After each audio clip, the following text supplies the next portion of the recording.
Good morning, everybody. Welcome to this NHK TV session. I'm the moderator for this session, Hiroko Kuniya. There's been a lot of media coverage on artificial intelligence about the potential benefits to society as well as potential negative implications. There has been tremendous progress on new algorithms, machine learning, machine vision, speech recognition, robotics, and also big data availability. And these things are creating huge business opportunities and attracting massive investments that has never been seen before. And this, again, is prompting more and more development of the technologies. Artificial intelligence has the potential to become a tool that is very powerful in making us think faster, making us more efficient in thinking, increasing productivity, and solving difficult social problems. So it will have a significant impact in our lives, and more increasingly so in the future. Today, I'd like to explore what the new technologies are doing and changing our lives, and what's out for the future, and also how we can improve the chances of reaping the benefits while avoiding the negative consequences. Let me introduce our panel now. We have a great panel of 5 people. Let me start out with Mr. Goldblum. Anthony Goldblum is the founder and CEO of Kaggle. It's a company specializes in cutting-edge machine learning, and it is well known for its competitions conducted amongst 250,000 data scientists all around the world to provide solutions to issues brought by corporations using big data. Next to him is Professor Rodney Brooks, the founder and chairman and chief technical officer of Rethink Robotics, known as the creator of Roomba. Do you know the floor cleaning robot? And now he's marketing the low-cost, self-learning, human-friendly industrial robot called the Baxter. By the way, Baxter is up on the screen right there. It's on the left side. And let me introduce, next is Mr. Hiroaki Nakanishi, who is the chairman and CEO of Hitachi. Hitachi is now heavily focused on infrastructure solution business, which will provide solutions to social problems such as traffic jams or creating energy-saving cities. Next to him is Kenneth Roth. He's the executive director of Human Rights Watch. The organization sees new technologies that are rapidly being developed could potentially infringe on human rights. And lastly, next to me is Professor Stuart Russell, a professor at the University of California, Berkeley. He specializes in artificial intelligence and is the author of the world's best-selling AI textbook. So thank you all for joining us. First of all, I'd like to start with Professor Russell. You probably have a bird's eye view on what is happening at the frontier of artificial intelligence. Why is there so much sudden, from a layman's point of view, I'm not a specialist on artificial intelligence, why is there so much interest in investing and so much coverage that is going on now and accelerating development of technologies? Can you give us an overview of what is happening now? So what's happening is that techniques that have been in the research process for, in some cases, many decades, have crossed the threshold from being interesting lab curiosities to meeting the needs of people in the real world. So from the outside, it seems like an explosion, whereas from the inside, it seems like continuous progress that has crossed a threshold of usability. And we've seen this in areas like machine translation. We're going to see it in self-driving cars, for example. The first self-driving car was demonstrated in 1988 in Germany.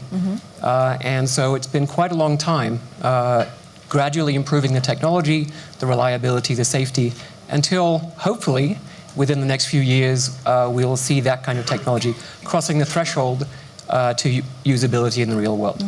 Can you tell us how much has investment increased? I'm sure you can't give us an accurate answer, but what is the feeling of the increase of investment? So if I had to guess, I would say that the commercial investment in the last 5 years has exceeded the entire worldwide government investment in AI research since its beginnings in the 1950s. So that's why technology is accelerating. So this is the cause of the acceleration. Right. Yeah. Professor Brooks, you say that you are seeing the democratization of robots, which means that robots are going into our daily homes. And the Baxter you created is a very low cost. It can be self-taught by ordinary people, and it can work next to people. It's very human-friendly. Please give us an overview of the difference of robots, the traditional robots, and the significance of the robots that are upcoming now. The traditional industrial robots, which we've seen for over 50 years, were developed at a time where computers were very expensive and sensors were expensive. So they don't sense the environment. And the traditional industrial robots we still see in automobile factories are just like that. Industrial equipment has not had the approach that, say, smartphones have had, where smartphones were made to be easy to use. Industrial equipment has been built by engineers for engineers. What I've been trying to do for the last 20 or so years is make the advances in user interfaces available into industrial equipment, first home cleaning robots, but also just behind me, one of the pack bots, which at iRobot we had 4,500 of those in Iraq and Afghanistan for diffusing roadside bombs, and they had to be used by 19-year-old soldiers who had very little training, so we had to make them easy to use. So when I talk about democratization, I'm talking about making equipment which in former times was very complex, had to have a very high-level team to operate, making it just like a smartphone, something an ordinary person can figure out in a few minutes. I heard you said that your Baxter is somewhat aware of people. It has common sense. What do you mean by that? Well, the common sense is very simple common sense. A traditional industrial robot, if I'll get a prop out here, a traditional industrial robot, if it's programmed to move something from here to over here, it's just in its coordinates, and if it happens to drop what's in its hand, it continues to move unless that was specifically put into the program. Baxter knows things that it's doing a task, so if something drops, it doesn't continue to operate, it goes back to fix the problem, and that's built into its software stack and its understanding of the world. Very simple rules like that. So it's not the level of common sense that a person would have generally, but if you were training a worker to do a task, you wouldn't say, oh, and by the way, if you drop the object, you don't have to continue moving. You'd expect any human to have that level of common sense. Okay. And we're putting that simple stuff into our robot. Very simple stuff, but it hasn't been there. Mr. Nakanishi, your company also makes robots. Another robot is standing right there in front, the red robot. You just heard Professor Brooks talk about more human-friendly robots. Being in a big corporate executive, how do you see these friendly robots changing the manufacturing process? Recently, you know that the various autonomous operations that requires more intelligent capabilities. That's sometimes you know that the traditional robot is a very huge, and the very special programming is scheduled already that Professor described. But the next stage of the manufacturing industry requires more flexible manufacturing capability to adjust of the various environment. It's a kind of the human beings. Is a part of the capabilities is to be installed in manufacturing line. So that the final target is sometimes that the mass production, but still the customizations. Those are very much intelligent manufacturing case. The human type of the robot may have a very strong power to that. That's an industrial meaning for us. Mr. Nakanishi, your company stresses or focuses strongly on solution business of infrastructure. What are the technologies that are making it more possible to create the solution businesses now? What is the change in the environment you see that is taking off? The current, one example is urbanizations. Used to be when we built up the huge, large city, it took about 100 years or 200 years. But the recent, rapid urbanizations requires only the 20 or 15 years building of huge cities. In that case, totally the management is really the mandatory to setting up some of the energy, water, transportations, how many people is located, the population allocations to watch it. Those kind of the more intelligent design for the future city. Those kind of infrastructure buildings, schemes completely change the world. So without any air pollutions or any the traffic jams, how to set up the whole comfortable environment for the futures. Those kind of the approach, that's we are seeking for through the artificial intelligence capabilities. Mm-hmm. But Internet of Things is a key, isn't it? Yes. I'm now talking about some of the location or human life at first, but now from the viewpoint of the monitoring of the transportations or electricity, all of the devices or machines to be connected to through the internet and watching it, and to allocate of the most appropriate resources for that. Mm-hmm. Those kind of the approach will be the very dreamful for futures. Okay. Mr. Goldblum, your company is a cutting edge on machine learning. And can you give us some examples that have been solved, some concrete examples that cutting edge machine learning has been able to solve or provide answers to, which humans have not been able to do? Sure. So our company really works, I position us as things come out of the university lab, and we're the first point before they get into more mainstream use inside companies. And so we're starting to see a lot of the more advanced uses of machine learning that are starting to get out into the world. And some of the things that we've done that I'm most proud of include grading high school essays using algorithms, which there's a little bit of nuance to what's possible with regarding grading high school essays and what's not possible. But if you have a standardized test with a large corpus of essays, it is possible to train machine learning algorithms to grade essays more reliably than teachers even. We've done work in the medical field, taking EEG readings, and we're able to predict an hour before somebody has a seizure that they're going to have a seizure with 82% probability, which is, you go from essay grading where the raw material or the raw data is text, through to EEG readings where the raw ingredient is brain signals, and it gives you just a sense for the breadth of what machine learning can do today. Mm-hmm. So what is the technology that is making it possible? Yeah, so I argue, and Stuart spoke about this well, in the lab there's been a lot of activity around machine learning. In the 1990s, a set of techniques called neural networks that tried to map the way the brain functions was the predominant machine learning technique.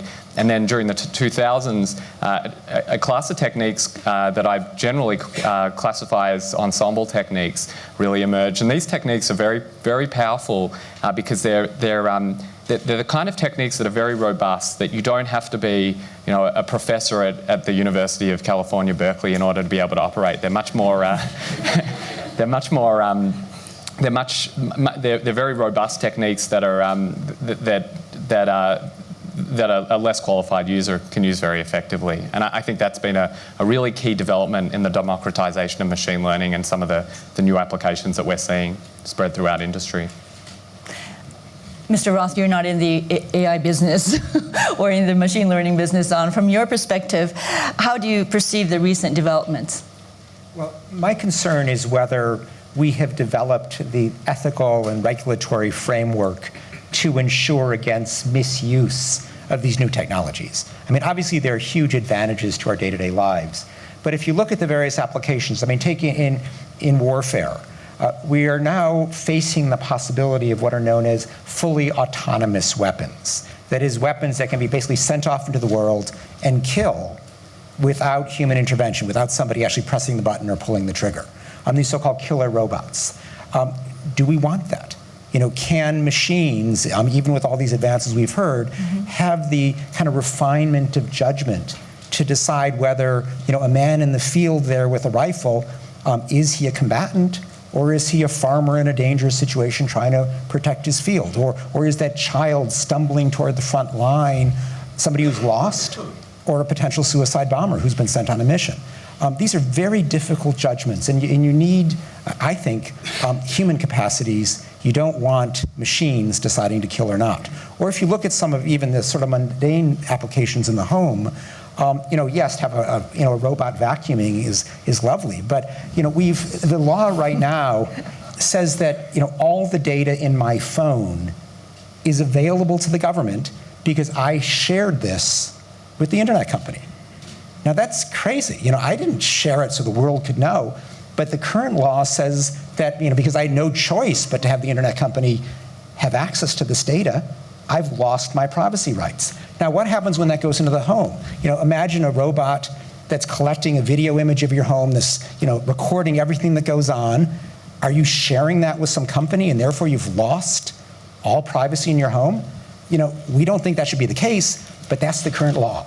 So we need to develop a moral and regulatory framework to avoid against real intrusions on our privacy, or much worse, as these applications are applied around the world. So about these moral or ethical or legal questions that may arise with the new technology, I would like to go back to this point later on, that the very important points that Mr. Ross mentioned. But before that, I would like to explore areas where we might be seeing more and more applications of robots into our daily lives and what effect that may have on our society. Professor Brooks, besides this manufacturing area, what other areas do you see that we may be seeing or using AI applications? Well, in the past at iRobot, we brought out the vacuum cleaning robot, and that's the first entry into the home of robots. But I think the real driver over the next 30 years is going to be the aging baby boomers. So I look at a 2014 S-Class Mercedes as an elder care robot. It gives people the ability to drive longer and have autonomy in their lives, dignity, to drive safely than they would without it. I'll be able to drive longer because of these technologies in cars. I agree, I don't necessarily want all my data shared, so there's privacy issues around that. But and by the way, I think there was one point made which was in contradiction here. You made the point that a human is going to be a better judge of a situation, and we're already seeing in machine learning that often the machine learning systems are better judges. So we've seen it for over 20 years in automatic braking systems. Automatic braking system is a better judge of how to brake than a human can. So I think it's not necessarily true that the human will always have better judgment, even in difficult classification situations. I think that's a bias that may fade away over time.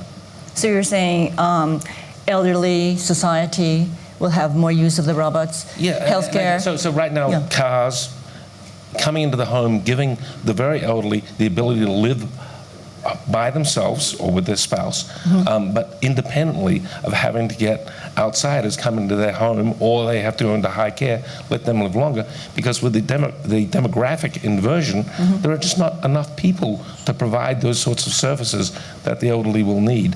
And this will give them, I'm not talking about companion robots, I'm talking about robots that might help you get onto and off the toilet, into and out of bed, so you choose when you do those things rather than a caregiver coming into your house and telling you when to go to the bathroom. Mr. Roth, you wanted to say something? On this issue of killer robots, I mean, we often hear this argument that precisely. But in others, it's one thing. A car has to decide. When do you brake, and when is that obstacle going to be in your way, and those are the kinds of physical judgments that undoubtedly computers can be programmed to make better than people. But when you're at war, the judgments are not simply these issues of sort of physical estimation, but they're essential moral judgments at stake. And I don't have faith that it's just a matter of better programming before we can make those moral judgments properly. Because a key impediment in war is human empathy. The natural reluctance that people have to kill another human being. That's going to be very difficult to program. Or even the more pragmatic issues. One of the big legal requirements in war is that if you're attacking something, the military advantage has to be greater than the potential civilian cost. Look at the two sides of that equation. I mean, military advantage is completely contextual. Bombing a bridge today may be very important, but bombing it tomorrow is irrelevant because there are other ways around the water, or people have already passed the river. Civilian casualties, how do you first of all decide who is a civilian? How do you decide whether your target, maybe tomorrow, because you've seen a pattern, he would be someplace else where there wasn't a school bus at the moment of attack. Maybe there is, who's to decide that this ring of people around the target, is or is not sufficiently valuable to refrain from killing that person at that moment because of the collateral damage. I mean, these are very complex, contextual, specific Mr. Ross, judgments. can I go back to that issue later on? And I just want to explore the impact of these technologies going into our daily lives first. And Mr. Russell, Professor Russell, there are automakers or Google are testing their autonomous vehicles now on the roads, and the impact that may have on our daily lives perhaps are much more bigger than what we imagine them to be. What do you think can happen if really autonomous vehicles start running in the societies? So I think this is a very good question. That there's generally a tendency to just imagine replacing some current function with an automated version of the same function. And I think this is the fallacy in the discussion about autonomous weapons, is that we're assuming that a machine is simply going to replace a human in some decision situation about whether to kill or not kill. And I know you don't want to talk about autonomous weapons right now, but just to finish that particular sentence, in fact, there will be an arms race, and the nature of war will change completely. And crudely speaking, the life expectancy of a human on the battlefield will be 10 seconds. So is this a direction we want to go? I'm not so sure. So back to your real question. Autonomous vehicles will certainly make life easier for people with disabilities who have trouble driving, as Rod said, elderly people. There are still some difficulties. So the evidence shows that the cars are incredibly capable at navigating the physical environment, at detecting other vehicles, pedestrians, street signs, and so on. So under normal circumstances, they can drive extremely well, and that's been demonstrated over several 100,000 miles of driving, both freeways and urban driving. But what's not clear yet is the rate of occurrence of situations where a human has to apply common sense in order to decide whether to proceed. So you can imagine, for example, coming up to an intersection where there's been an accident. And you have to decide, should I turn around or should I try to squeeze my way through some path on the road when there are emergency vehicles coming and perhaps there are people milling around and so on. And many mornings during the last semester of teaching, I would come into class and explain some common sense situation to my students where I think a Google car might have had some difficulty, for example, deciding, is this a moving truck or is it a delivery truck? A delivery truck from UPS will be there for 90 seconds. A moving truck could be there for 2 hours. And so you might want to turn around and take a different route if the road is blocked. So these kinds of situations are difficult common sense judgments. And I think this may be one of the reasons why the date of rolling out for the consumer market has been moving a little bit into the future. But another thing is that you have told me that there may not be any more parking spaces needed. People may not be going shopping. Why would anyone need parking in a city? There's no need to park your car because your car can just go and put itself back in the garage and come and meet you when you need it, or it can, just like at the airport when you want to go pick someone up, you have to drive around the airport until they show up at the curb. Your car can do the same thing. So the need for parking would be greatly reduced, and that changes the equation for public transport, because then instead of having to drive to public transport stations, train stations, and park your car, you can simply take, your autonomous car will drive you there and then go back home, so you don't need huge parking lots. So it's counterintuitive that the availability of autonomous vehicles may increase the use of public transit and change the structure of our cities to some extent. You can also imagine that you would send your car to the supermarket to pick up your groceries. So it makes the entire journey with nobody there. If I was a taxi driver, I'd be a little bit worried because there's no particular reason to have a taxi driver. Elon Musk, who's developing an autonomous vehicle in the Tesla Corporation, described driving in such a vehicle as just like taking an elevator. You get in, you push the button saying where you want to go. You don't think about the fact that there's a complicated algorithm that controls the motors of the elevator and makes it stop exactly at the right place. That didn't used to be the case. There used to be a person driving the elevator, and often it was jerky, and they would stop at the wrong place and have to go back down. And he says, well, once you've had that experience, why would you go back to the old way of elevators where you had to have someone driving it? Right. Can I just add something? And it gets to some of Kenneth's points and Stuart's points, and I'm not going to talk about military robots, but self-driving cars. I think one thing that is important for all these technologies is that they keep the individual empowered. And so one of the things that I think has been too little research done in universities for self-driving cars is how a person who's not in the car interacts with that car. Because if you're on a little country road at night and you're walking and it's pitch black and you hear a car coming, your only thing you ever do is get off the road because you'll never know whether the driver of the car saw you or not.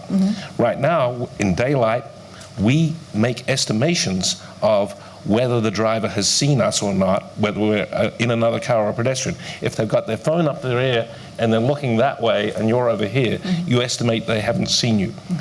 The trouble with self-driving cars at the moment is they give no social cues, so they become kings of the road, and people around them have to deal with them. And I think we might see some acceptance problems unless they become more integrated with normal human interactions. Mr. Nakanishi, would you like to make a comment? From the viewpoint of the automatic driving systems, there might be the several stages. The totally, the untouchable automatic driving, we need so many kind of the infrastructure before establishing it. But the current, the technology is supporting of the various driving styles. Eye itself, and you mentioned of some sounds, or those kind of the detecting systems is most appropriate driving styles can be changed.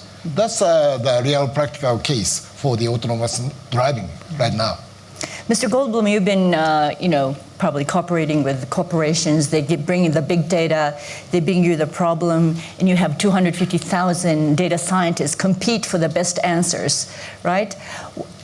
Having associated with many Fortune 500 corporations, what do you see are the hurdles corporations face in utilizing this technology? So probably the thing that we spend, I would even say the majority of our time doing is helping our customers get an intuition for what's possible with machine learning and what isn't. I think that the so-called Google generation, the generation that's always grown up with Google, has a much better intuitive sense for where they might be able to use a data-driven solution or a machine learning-powered solution, and where human intuition is still likely to triumph. And certainly, to the extent that we deal more with the senior executive level, we find that intuition is not quite so finely tuned. So that's one big.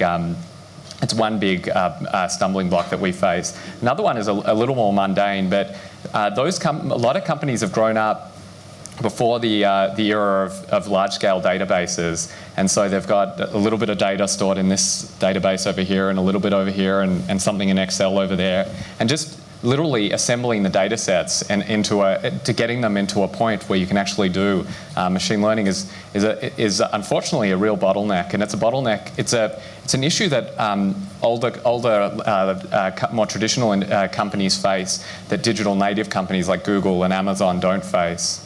So you're thinking the data management is archaic?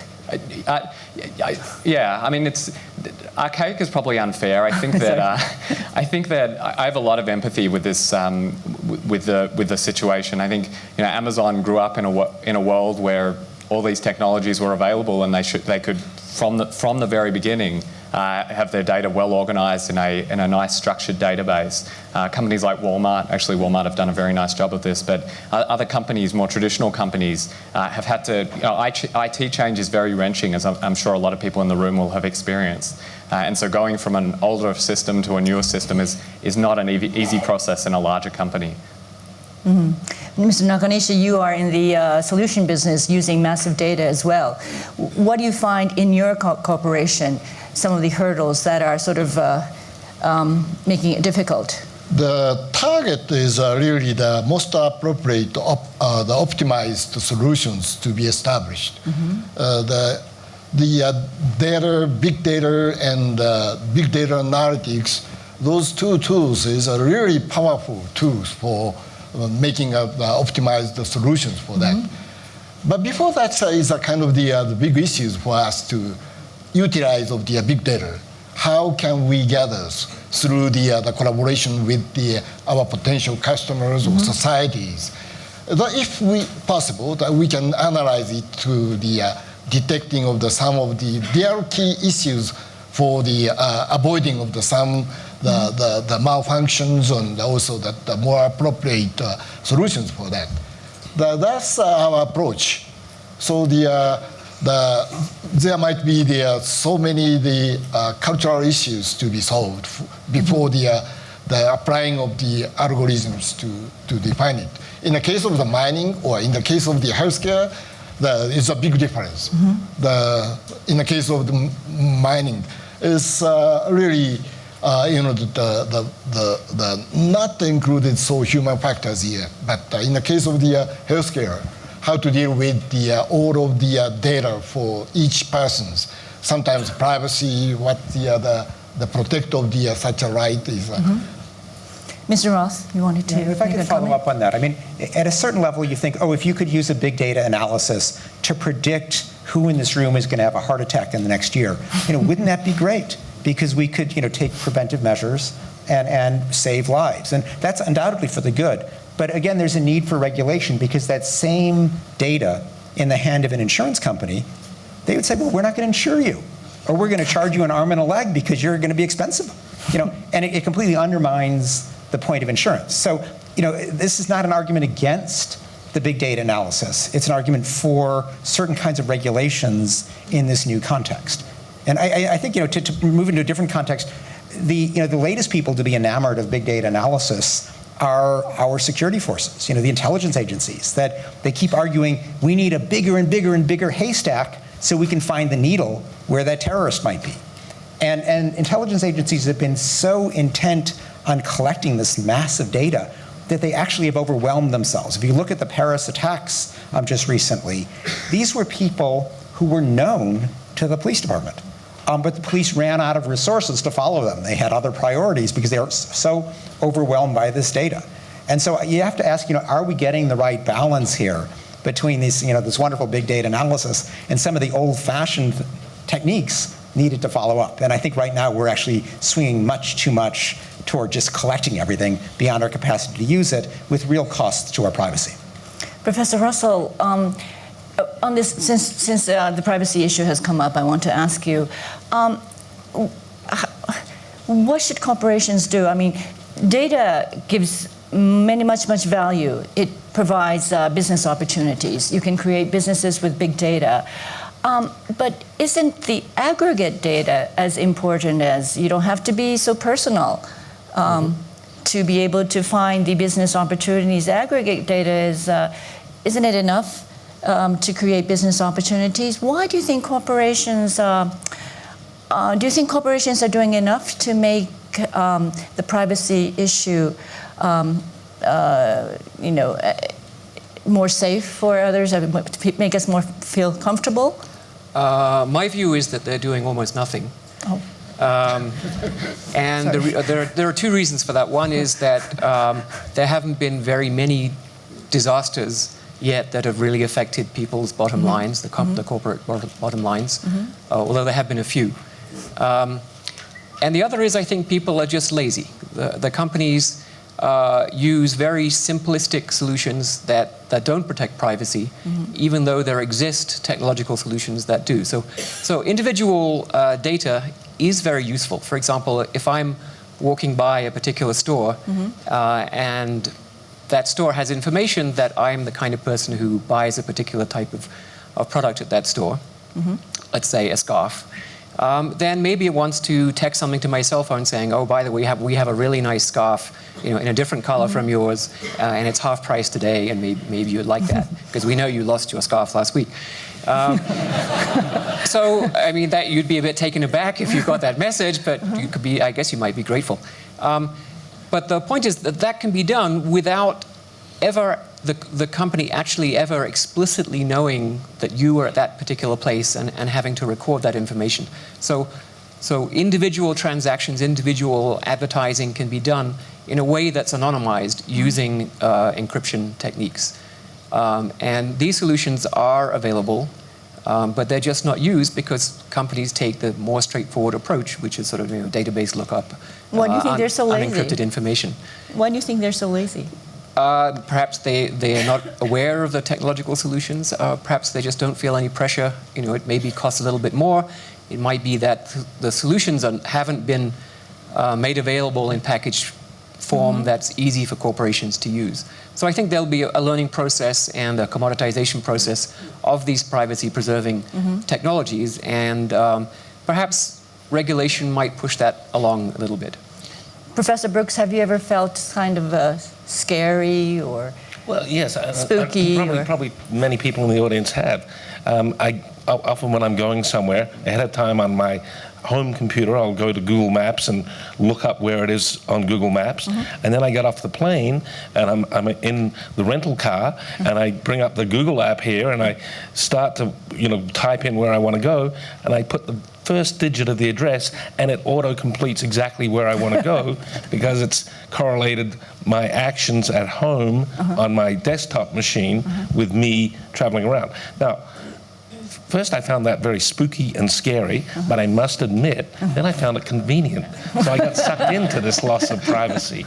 So I'm confused by these issues, to be honest. Mr. Goldblum, how do you feel about it? I've got the strong suspicion that I'm the outlier on the panel. So my sense is that there's that people of the Google generation, I used that term earlier, are less sensitive to privacy than people of the generations above. So my grandmother, for instance, is a Holocaust survivor, spent 5 years trying to hide her identity while she survived the Holocaust, and is horrified by the idea that I freely put things on Facebook and other social media. I feel like I trade my privacy by using things like Gmail in order to get the convenience of the Gmail service. And I, for one, am delighted. I would be delighted if Google are auto-completing my directions, or if they're telling me that I can get a scarf 50% off. So in general, privacy is not something that worries me. I also think that there is a social good. I think that transparency, people often behave better when they have the sense that their actions are being watched. I know there's the quote by Louis Brandeis that sunlight is the best disinfectant. I do think Ken brought up I do think there are some situations where we do want to be careful and where we do need to regulate, and I agree the health insurance one is one example. So in general, I think the default position should be let it all be out there and regulate the handful of situations that are problematic. Mr. Rock? Yeah, if I could address the social media situation, because this is the World Economic Forum, so I think we should look at this not just from the perspective of sort of nice, safe, rights-respecting Western countries, but also the rest of the world. And we're not really choosing to use Google or not. There is some version of Google in every country, but really relatively little choice. If you want to be in the modern world, you've got to use this technology. And if in doing so, it makes it easier for your government to monitor every aspect of your life, to figure out who the dissidents are, to arrest them, to censor them, there are problems here. And so it's not all wonderful and good. And I think what's needed, we don't want to get rid of the technology, but we need to be much more attentive to some of the rights problems that arise and try to protect these at the same time as the technology evolves. Okay. Mr. Nakanishi, you've been, corporations have been said that they're lazy. what do you want to do? But now from our business or some of the social issues, there are so many issues to be solved through the big data analysis and how to making a more appropriate solution. At the same time, it's a gold mine. You want to know where people take the train, where they buy a drink, and when they exit, and there's just so much business opportunities there. Right? That observing of the people's flow can be utilized and to making a more clear public transportation systems for each cities. That's saving of the energy and how to making a life convenient and also the more the comfortable life itself. Those kind of are lots of opportunity for us to be utilized through the digital technology.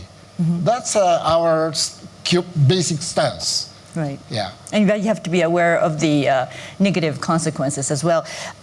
Professor Russell, what is the area of direction of the research that can help maximize the benefits of artificial intelligence? Where should be the priority of research be heading towards if it wants to maximize the benefits for the society? So I think up to now, most fields, both AI, economics, statistics, operations research, they've all had the concept of making optimal decisions. And they pretty much have the same definition. But where the utility function comes from, the objective that's being optimized, has always been treated as an exogenous variable. That means that someone else is going to tell me what the objective function is supposed to be. And the science of statistics and operations research is about optimizing once that's given to you. But if you think about a human being, we expect human beings to make good decisions, but we also expect human beings to understand what the objective function is. So if I ask a human being, can we have some more paper clips? The human being knows that that means, a few paper clips, maybe a box of 50. It doesn't mean, covering the entire planet to 6 feet deep in paper clips. Because the human being has the rest of the objective function that's shared among human beings about what matters and what doesn't, what's good and bad. And at the moment, that topic is very much understudied in artificial intelligence. And so my feeling is that this will be a very important area. And I've been using the word value alignment, which means how do we get machines to have their value systems aligned with those of human beings, so that as their ability to make higher and higher quality decisions increases, and their ability to look further ahead in time and space to have a more dramatic effect on the world, if their values aren't aligned with those of human beings, then you have bigger and bigger problems.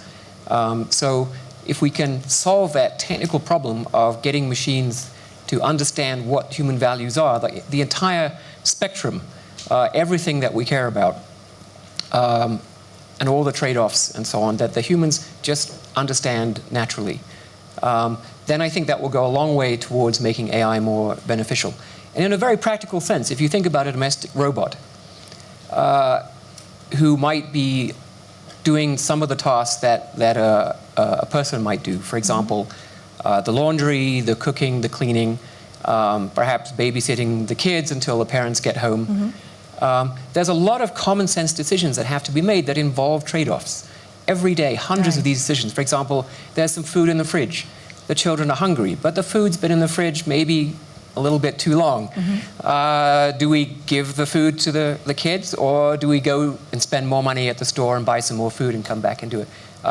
The robot has to know that the cat is an important value to the family, the pet as a pet, and is not a food item to be used if there is no more food in the fridge. So you wouldn't want to buy a domestic robot, because if imagine people start selling domestic robots that can act. I mean, companion robots are one thing, but taking real actions in the home, the newspapers would be all over the first instances of doing something that was really stupid and really unpleasant for the family. And people would stop buying that, because if it makes that kind of mistake, putting the cat in the oven, who knows what else it could do, right? You lose faith that the robot has common sense. As someone who's put 12 million robots in people's homes, though I agree it's a nice academic exercise, I think we're so far from having the capabilities that a robot could manipulate the fridge even, let alone the cat, and prepare the cat.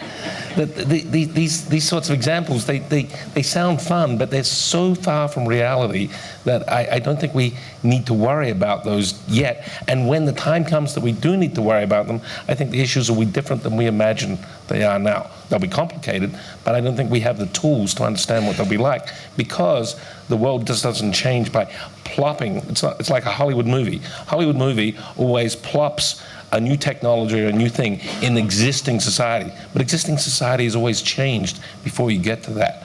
So although it's great for writing papers, Stuart, I don't think that these sorts of issues are going to confront us anytime soon. And I'm not saying we should. I disagree with you. I'm not saying we shouldn't have regulations. We absolutely should have regulations. We absolutely should have regulations. We always have, and we always will have regulations. But I think it's too easy to go off into esoteric things that push into an area that then no longer makes sense. Sorry. And actually, I'm not sorry. I think you're wrong. So Rod and I have a long history of disagreeing, maybe more than 20 years on it. His most popular textbook in AI says that my techniques have not had any practical value. I quote. That's what it says. No. You want to keep going? we only have If I said that, Rod, I apologize. Yeah. It was youthful exuberance. Okay.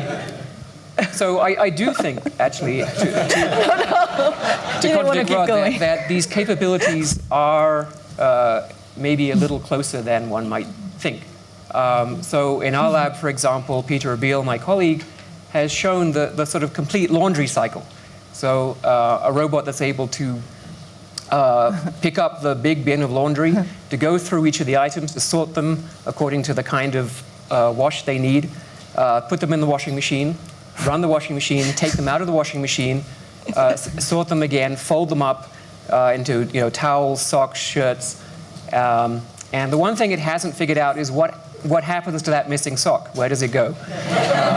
And I think in computer science we have this notion of undecidable problems, and this seems to be one of them. Okay. And other areas, so there are robots that can download, that can find a recipe on the web, read the recipe, and actually cook the dish. Oh. But the difference is these are not practical systems by a long shot, and they will not be for a long, long time. So there's tremendous possibilities. Can I sum it up like that? There's tremendous business opportunities. There, many things that could be explored in the field. But 5 to 10 years ahead, where's the technology going to be at? I've heard that there are computers that can recognize photographs and classify them pretty correctly at probably at the 90%, correct? Mm-hmm. Over 90%. And people did not imagine robots could do that 5 years ago. So in the next 5 or 10 years, what technologies do you think will be surprising us? Anybody want to give a chance? I think we will continue to see the impact of deep learning over the next 5 years in perceptual tasks, as it's already improved speech understanding. It will continue to improve image understanding. But I think that there are some other problems which we would think would come with that, such as manual dexterity, which I don't expect manual dexterity to get particularly better in the next 5 years. So we're going to get narrow improvements. It's a little hard to predict. As you said, 5 years ago, I don't think anyone in AI would have believed how good the image classification systems are today. So it's very hard to predict which ones unless maybe you're the Google generation and then you have intuition, I think it's very hard to predict exactly which ones they're going to be. There will be a whole bunch of them, and there'll be a whole bunch where there is no improvement in the next 5 or 10 years. And maybe it's going to be 20 or 30 or 40 years, as the backpropagation algorithm really took 30 years to mature. Anybody want to give a prediction? 5 or 10 years ahead? No. Okay. Yeah, one thing is that not simply of the technology issues, that current, the various issues of the global problems cannot be solved in a single solutions. So many of the items is complicatedly networked, and some of the climate change, energy management, is some of the pollutions and waters. Many that the subject is really integrated to the one solutions. The artificial intelligence, that what is appropriate or not, I'm not sure, but digital society can solve the whole things which cannot be solved in other ways past. So that's a kind of the future view. So that how to integrate of the various analytics and how to making a more clear solutions through the digital technology. That's our view for the futures. Mr. Goldberg? So I think that there have been an enormous number of developments in the last 10 years, and I think we have a lot of pent-up capability that hasn't made its way into society yet. I gave one example earlier of the ability to grade high school essays using algorithms. That is a long, long, long way from being widely deployed inside schools. And so I actually think the biggest change we're going to see in the next 5 to 10 years is some of the capability that is being developed in the labs and then on the cutting edge, in more cutting edge companies, really starting to get much wider adoption. Mr. Roth? Yeah, I mean, if I could talk maybe about where the regulatory efforts are heading. Because, for some of these technologies, you're much better off keeping the genie in the bottle. Once the genie is out, it's very hard to sort of push it back in. And think about nuclear weapons. Wouldn't we have been better off if that technology was not allowed to be deployed and we weren't stuck trying to regulate it after the fact, where the world is now full of nuclear weapons? There was a positive example with so-called blinding lasers. And the technologists came in and say, isn't this great? We can incapacitate a soldier on the battlefield without killing him. And people were actually appalled by the idea that these lasers could just run and blind people from afar. And so there was actually a treaty quickly adopted that prevented that technology from even being developed. We're now trying to do something similar with killer robots, with fully autonomous weapons. And there's actually, on the other side of Switzerland, there's something called a meeting under something called the Convention on Conventional Weapons, which is trying to develop a treaty that would ban the development or deployment of fully autonomous weapons. There's a similar effort to develop what does the right to privacy mean in this increasingly digitized world where governments view us as not having any real privacy because we share the information with some company. So there are regulatory efforts underway, but they need to be actively promoted. There's big pushback from industry and from governments. I know Professor Bursey wanted to, okay. We have 5 more minutes, and I want to touch on the employment situation as well. So, I just wanted to say we have to be careful. I agree with the, blinding lasers is bad, and that was a good outcome. But we shouldn't, therefore, say we shouldn't have high-power lasers, because there's plenty of other applications for high-power lasers. And sometimes I think, in the popular press at least, it gets confused between the real issues and what should be banned and what shouldn't be banned. No, I agree. I mean, much of this technology is good. It's the weaponization of it that becomes a problem. Okay. I think that one of the biggest concerns that people have is the artificial intelligence may bring unemployment, massive unemployment. What do you think about the effects on employment? Mr. Goldblum, do you have any sense of what may happen? So in almost every circumstance when it comes to technology, I find myself on the optimistic side of the fence, except in this one. I actually think that there has been a remarkable amount of development in machine learning capability in the last 10 to 15 years. And I look at some of the things that we're seeing on the cutting edge of what machine learning is able to achieve, and I see the potential for really large numbers of professions to start to become obsolete. And I think that historically society has dealt very well with that through periods like the Industrial Revolution.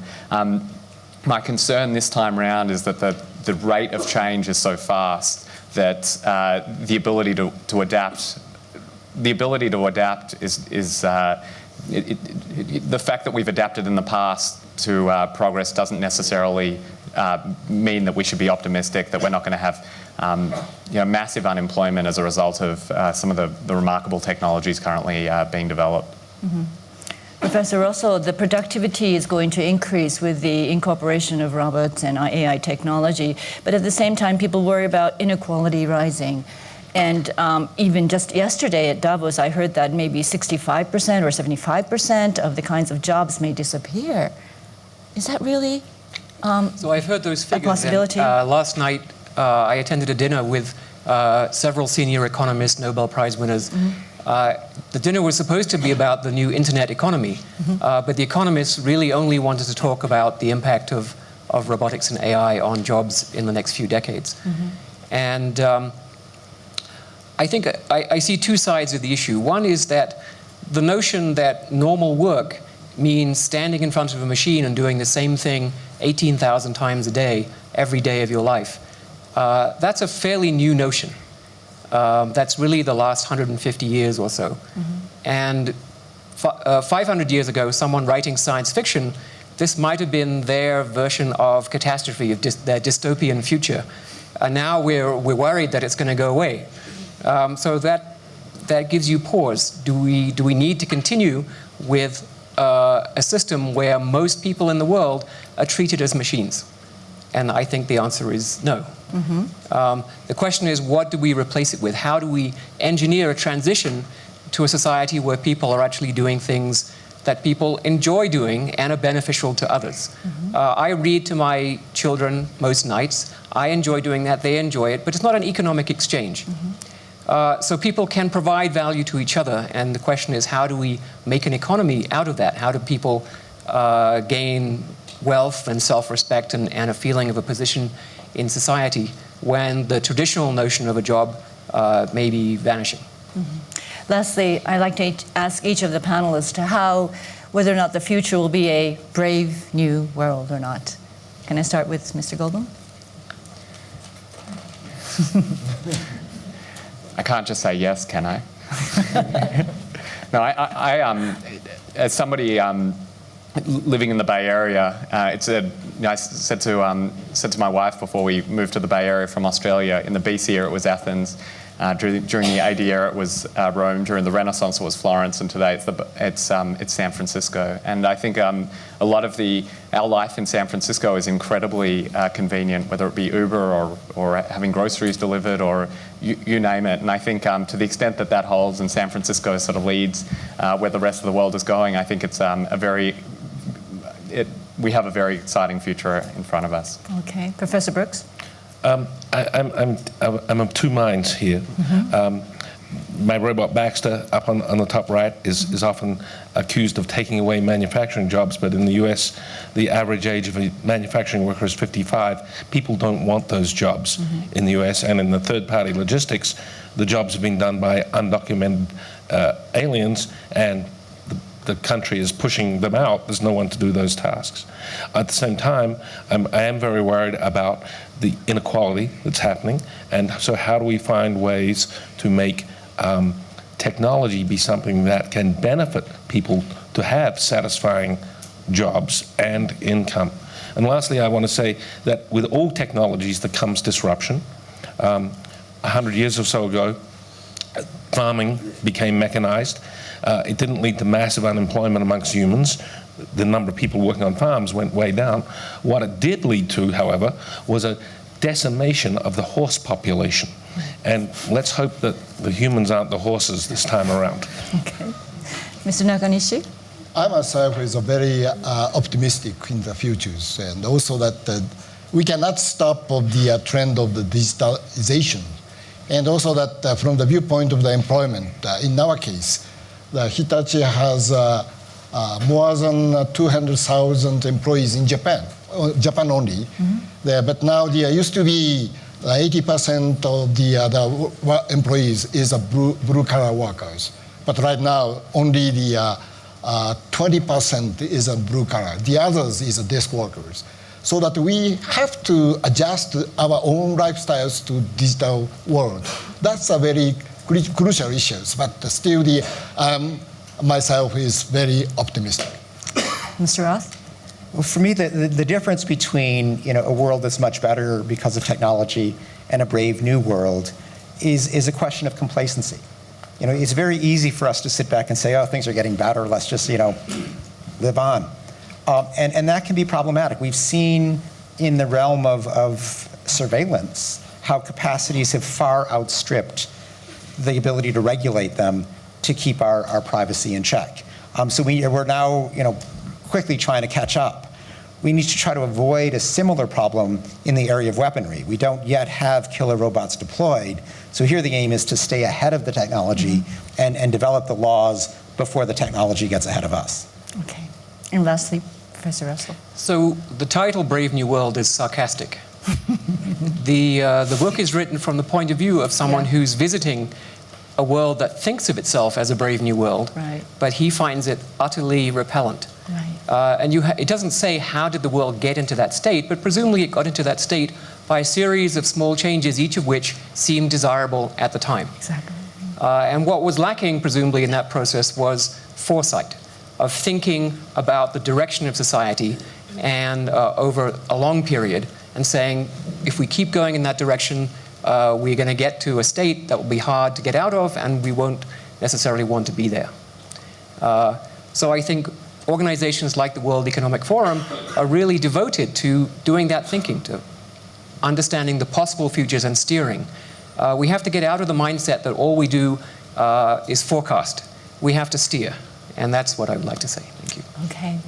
That's it for this session. Thank you very much all for joining us.